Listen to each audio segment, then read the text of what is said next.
how the Rams could pull off a trade for Jalen Ramsey, and who are the most commonly mocked first-round picks for the Rams. And also, Aaron Donald is looking as ripped as ever. Would he ever come back? That's coming up next on Locked On Rams.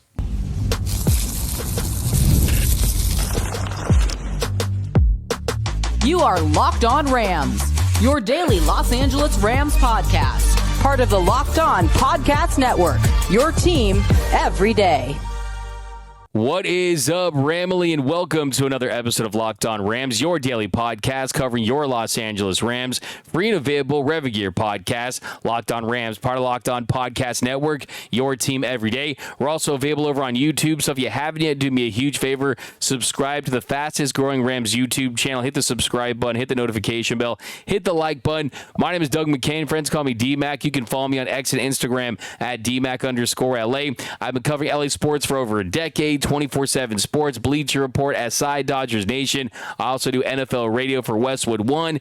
Today I'm flying solo. The People's Champ, Mr. Travis Rogers, is out for the rest of the week. He'll rejoin us next week. But we got a jam-packed show. We are talking about Jalen Ramsey once again. What would it take to trade for Jalen Ramsey? Should they trade for Jalen Ramsey? We'll kind of look back at trading him in the first place. Also, who are the most commonly mentioned players that are linked to the Rams in the first round? And then also, Aaron Donald has been posting a lot on social media.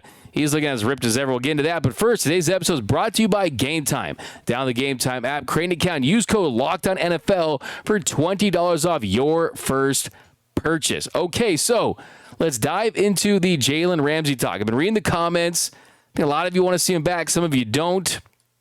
And we're going to dive back into that one because there's been more speculation. More insiders have come out to talk about it and really just discuss if it's going to happen in the first place. Will he be dealt? Well, NFL insider Ian Rappaport, he tweeted out, the Dolphins and 7-time Pro Bowl cornerback Jalen Ramsey are mutually set to explore trade options, and it wouldn't be a surprise if he played elsewhere in 2025, per me and Tom Pelissaro. Miami and Ramsey do $25.1 million fully guaranteed this season, could be parting ways. So let's dive into this because the question at the top is the price. What is the acquisition price to get Jalen Ramsey back in the Horns if the Rams were interested? Well, you kind of look at the comps. And really, when it comes to veteran cornerbacks, there's always the question about their age, right? So it's tough to say, oh, how well will he play for the remainder of his career? What kind of contract is suitable as far as how much money you would still owe him based on his level of production right now? Well, if you look at his PFF grades for the 2024 season, yes, you have to take PFF grades with a grain of salt, but his overall grade was at 76.9. That was 16th out of 222 qualified cornerbacks. He had an 85.7 run defense grade. That was 10th. And then the coverage grade was at 71.9. That was 39th out of 222 quarterbacks. So really the cornerbacks that he's kind of mentioned with right now are guys that are not the truly all elite ones right now that you see in the NFL, but still you don't know if it's a change of scenery because the Dolphins have been a bad team with him there. And the fact that with the Rams, you're essentially looking at a contract that's structured. You can almost view it as a one-year contract. And you look at other players that have been dealt that are considered to be upper echelon tier 1 cornerbacks. And the Washington Commanders, they trade a third, a fourth, and a 6th round pick for Marshawn Lattimore and a 5th in the middle of the 2024 draft. And of course, Marshawn Lattimore, he's younger. He's 28 years old. Still, that is a haul for him. And then you look at L'Jarius Sneed and what the Tennessee Titans, the move was for that. And they cost the Tennessee Titans a 3rd round pick before the season started, and he was still 27. So Ramsey, he was a 3rd round pick too. I mean, you can use Jalen Ramsey as a comp himself. He cost a 3rd round pick in Hunter Long. Of course, the contract and what they were trying to save with him was kind of more the important thing. But really, it's not the picks with Ramsey, it's the money. It's how much they would have to give him. And with Jalen Ramsey, you would have to essentially commit to $21 million a season for the next 4 years, right? And of course, if you look at how that's structured, if he doesn't play up to the standard that you're hoping you don't have to necessarily keep for all those 4 years. But I think the interesting thing is, do the Rams look at a player that, yes, is he worth the $72 million that the contract has him under with the Dolphins? No, because that's why the Dolphins are looking to trade him, right? They don't think he's worth $72 million. They don't want to pay the $25 million cap hit. So you look at kind of where the guaranteed cash is in 2025, it's $24.2 million. It's a lot for a 31-year-old cornerback. So I think really it comes down to, do you think that he is what you need right now? Because the other thing to consider too is, look, the last couple of years without Jalen Ramsey, the Rams have double-digit wins. They were a surprise team in 2023, and then they came back after a 1-4 start to win the division and win a playoff game in 2024. Now, that does not mean that you couldn't use a better cornerback. It's certainly an area where the Rams certainly are looking to upgrade, but at what cost? And are you looking to do it in the draft where it's a young player you can develop, or are you looking to do it for a veteran? Well, I mean, that's kind of where they're at. I mean, that's the thought process. Not a ton of smoke of the Rams being linked to him. Of course, there's speculative articles about it, but there's no insiders that have linked the Rams to Jalen Ramsey. And you kind of look back at that trade in the first place. I know Les Snead, the whole nickname was calling him Les, settle for less, and just trying to ridicule and say it was a bad trade. You look at the trade, and when they originally dealt him to the Dolphins, he wanted to be the highest paid player. He wanted to get the money. He wanted to try to basically get more than he was worth. And the Rams didn't want to do that. And ultimately, the Rams, they saved $34 million because of that. Now, you could say that, yes, the money ultimately, you could say, went to Jonah Jackson, who was a bust, but they got the third-round pick. That third-round pick turned into Byron Young. Hunter Long really never turned into anything. But really, I think the biggest thing for the Dolphins right now and the Rams is, are you willing to find a team that can find it palatable to pay him $21 million in 2025 and ignore what the numbers say about him now, that he's not a $21 million cornerback? I personally think that you would get a better version of him. I think that you would get a version of him that would be at his very best where he's at right now. And yes, we know there has been some lapses in coverage. I know it's a big debate about what happened in Super Bowl 56 and that Jamar Chase had him on skates and he was burnt toast. And there's other people that will tell you that, hey, there was the face mask that led to the 70 yards after the catch, and Higgins and Chase and kind of what they were doing against him in that game. And T. Higgins had 4 catches for 100 yards, 2 touchdowns. Blatant face mask. It was 70 yards of it. Without the face mask, there is no catch. Did he get cooked? I mean, Jamar Chase is someone who keeps a lot of cornerbacks on skates, right? So, yeah, I mean, I think that he still would be an upgrade to what they have right now. And I think that if you are a Rams team that truly is all in on the 2025 season after adding Devontae Adams and getting Matthew Stafford to recommit to this organization, it's not outside the realm of possibility. It's not an outrageous thing to consider, because the truth is, I mean, you can still view him in his totality as someone who's still one of the top 15 to 20 best cornerbacks in the league at worst. And if he does kind of get the most out of himself and in a better situation plays better, then hey, it's reasonable to think that you could get better. I mean, the coverage grade isn't great. I'm not going to spin that for him. It's not great.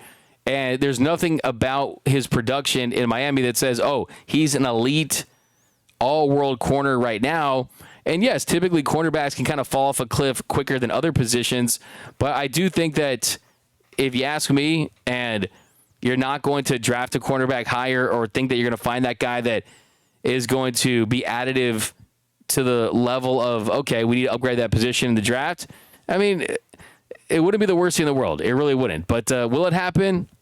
I have my doubts. I think that guys like that, I mean, we saw, like Akella Witherspoon has kind of filled in for years now, and they have Darius Williams, you have Kobe Durant. I mean, it's not completely bare, but I think it comes down to the money, and it's a lot of money for that. And I just think at the end of the day, it's not the picks, it's the money. If it happened, I think a lot of Rams fans would kind of feel nostalgic about it.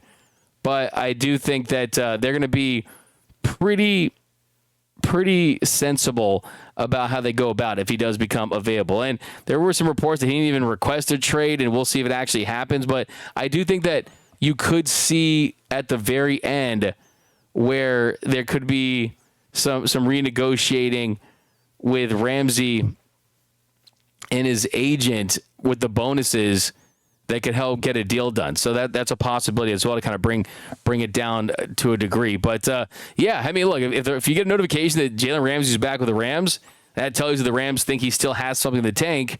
And a lot of people thought that Devontae Adams was starting to have those fall offs too. That Father Time had knocked on his door and he had answered it. But I do think that the name, he's not as good as his name says he is, right? He's kind of more than a name than what the film says, but still, the Rams need some help at that position, and if they want to go that route, I'd be for it. Will it happen? I don't think it will.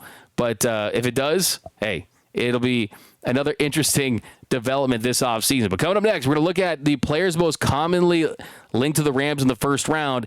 That's coming up next on Locked On Rams.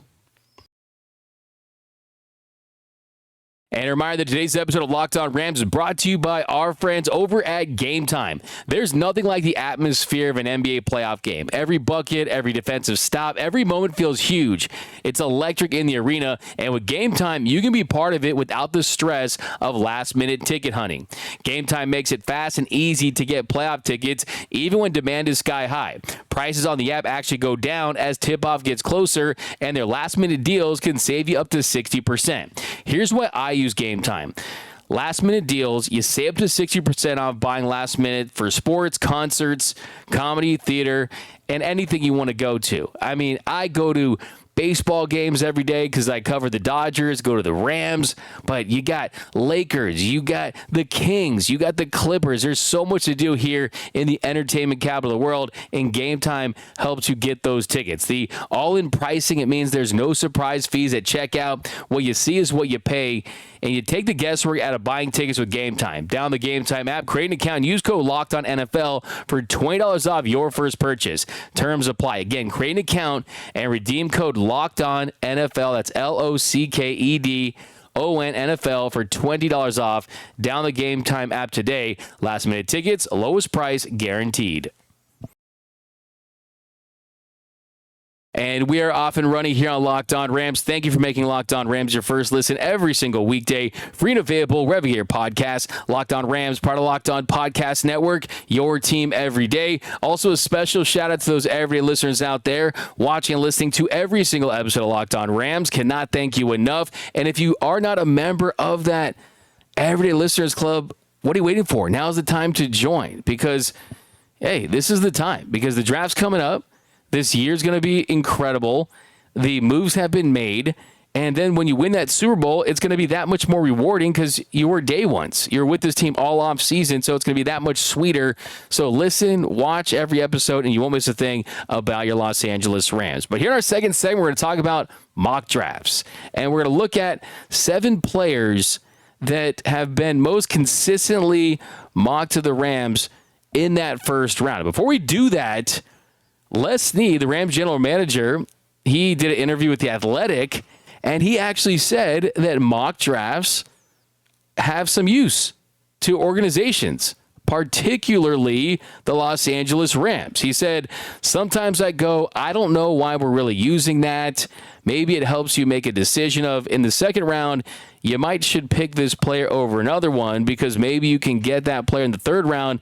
But there's a strategy where you can go, okay, this guy's been mocking in the top 60 picks pretty consistently, so he's probably not getting to the third round.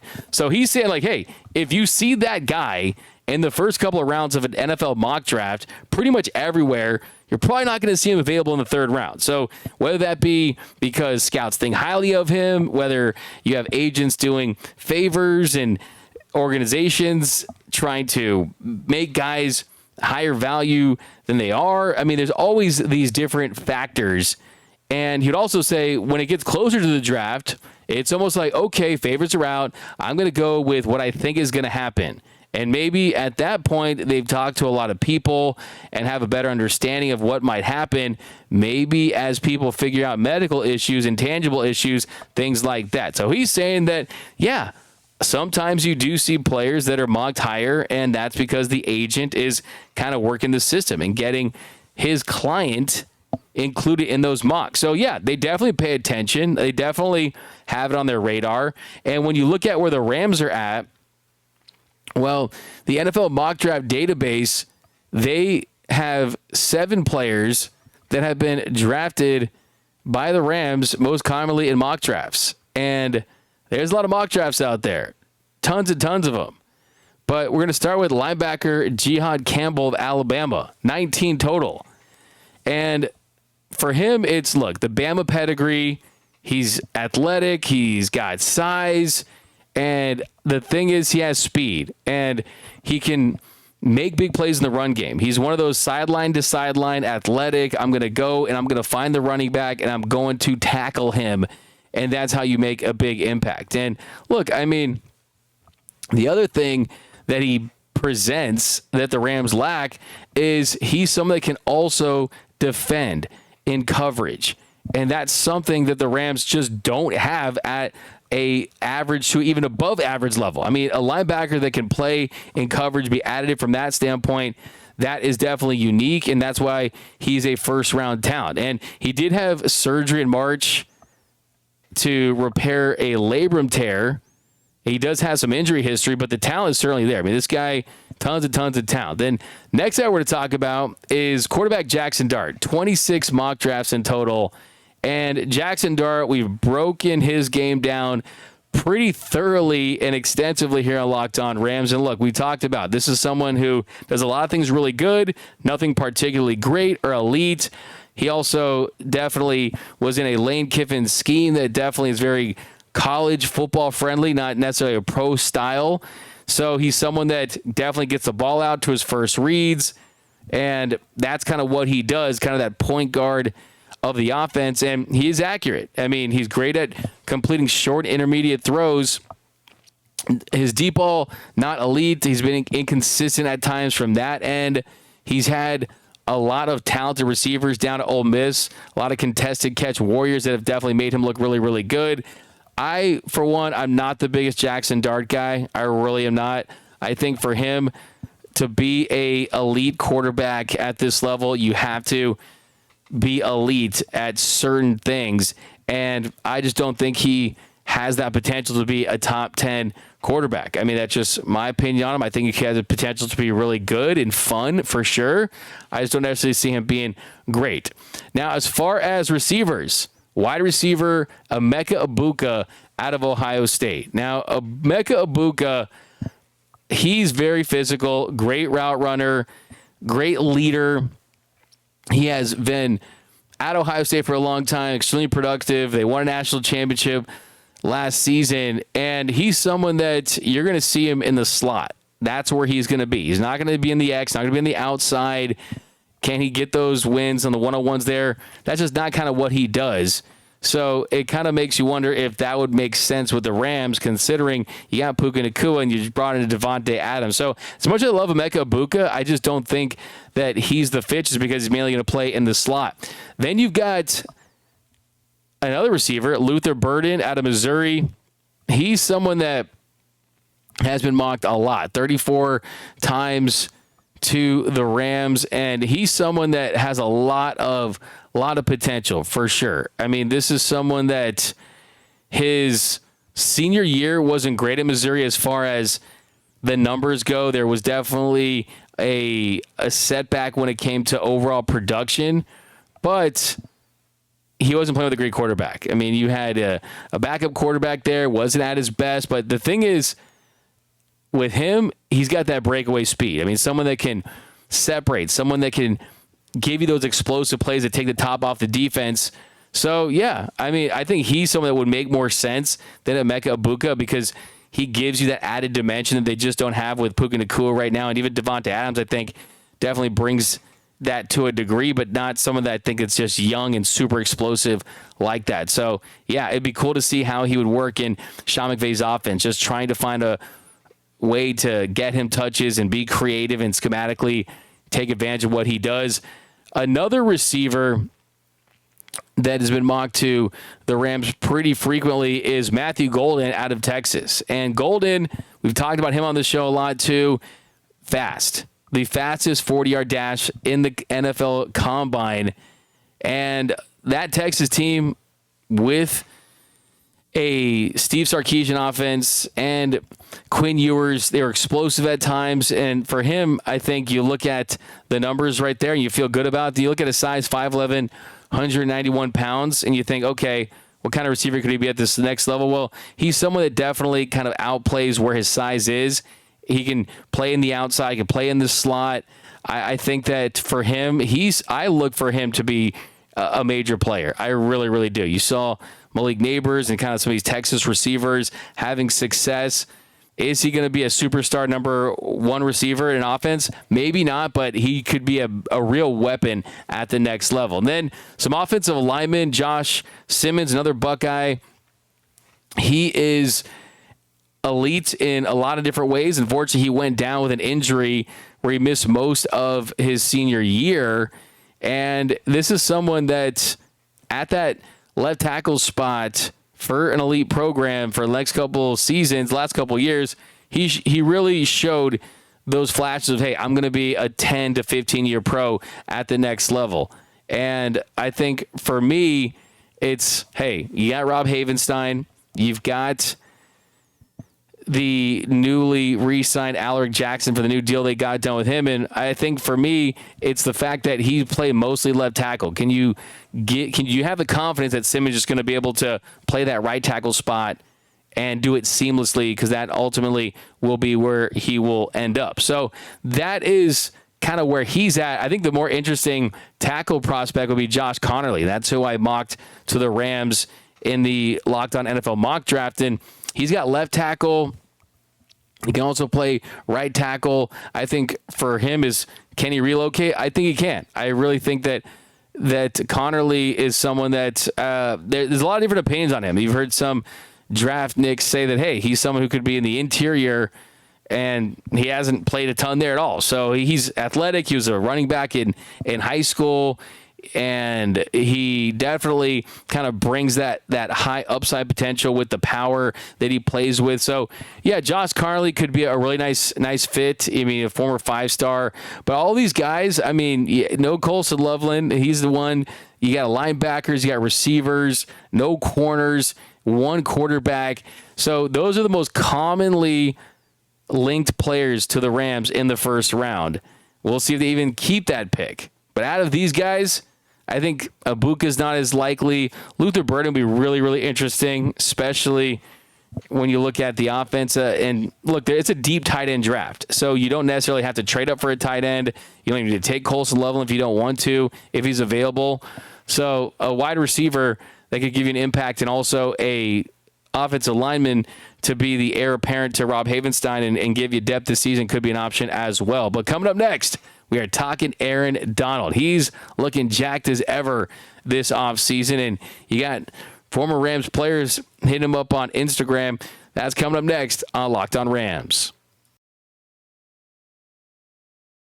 As a small business owner, your work doesn't end when the clock hits 5. Your business is always on your mind, which means when it's time to hire, you need a partner that works just as hard as you do. That's where LinkedIn Jobs comes in. When you clock out, LinkedIn clocks in.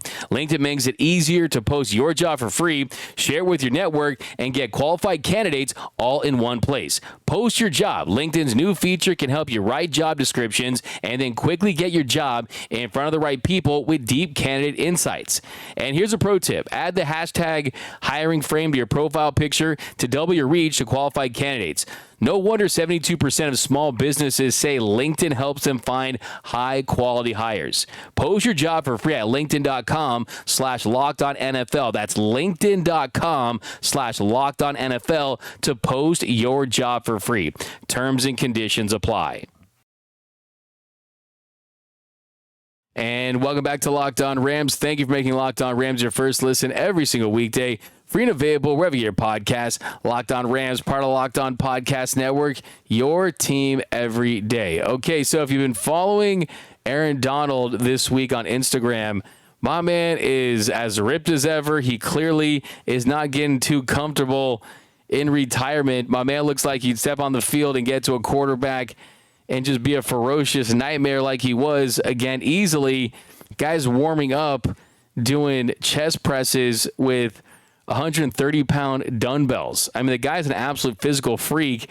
And if you look at the comments, well, Aaron Donald, the caption was, if man made it, man can lift it. And then Jalen Ramsey, he commented, man, a comeback would be legendary. I love that.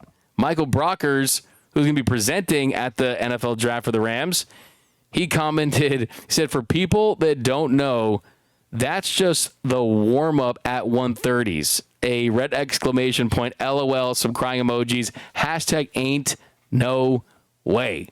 Odell Beckham Jr., Torrey Smith, they also commented saying, this is wild.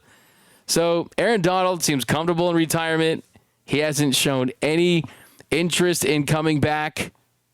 And I don't think he will, but it's really cool to see him enjoying his life in retirement. It's been more than a year. And, I think we all with Jalen Ramsey, I mean, it's almost like get the band back together, right? The comeback would be legendary, but Aaron Donald is not coming back in my eyes. I don't think it's ever going to happen. In fact, I think that he's someone is very, very happy in retirement mode like he is. By the way, there's another story too. Aaron Donald was targeted by a stalker and he got a restraining order. Donald actually wrote in court documents that there was a woman and her name was Janelle Anwar that has been sending unsolicited emails and chat messages since 2020 and appears to believe that they are married. Anwar, who Donald said he has never met, even filed a request for divorce with the Los Angeles court last month, claiming they had been married since March 2024. She wrote in the document that she was seeking a settlement of $6.5 million in a divorce. And Donald, he also alleged in a court document that Anwar recently sent threatening messages about his family and has previously sent Amazon packages and balloons to previous homes addressed to his children, all of whom are under the age of 12. Okay, this is creepy, not funny, just straight up scary. And this is from USA Today. Respondent is delusional, and I fear that respondent's delusions will lead to her attempting to harm me, my wife, my children, and my brother. That's what Donald wrote in a court document seeking a temporary restraining order. So they need to find this person, lock them up. This is not funny. This is not cool at all. Anwar did not immediately respond to a request for comment sent to one of her alleged email addresses, but we'll see what happens with that. That's just not cool at all. And, just straight up weird, man. That person needs some help. But, Aaron Donald, glad you're enjoying retirement. Can't wait till you get to the Hall of Fame, till the statue. He's going to be a part of Rams lore forever. Best player in Rams history. And, Aaron Donald, just an absolute physical freak. And we're talking some more Aaron Donald tomorrow because we're going to look at the all-time NFL draft. We'll talk about that on tomorrow's show. But that's going to do it for this episode of Locked On Rams. My name is Doug McCain. You can follow me on X and Instagram at DMAC_LA. And until next time, whose house? It's Locked On Rams house.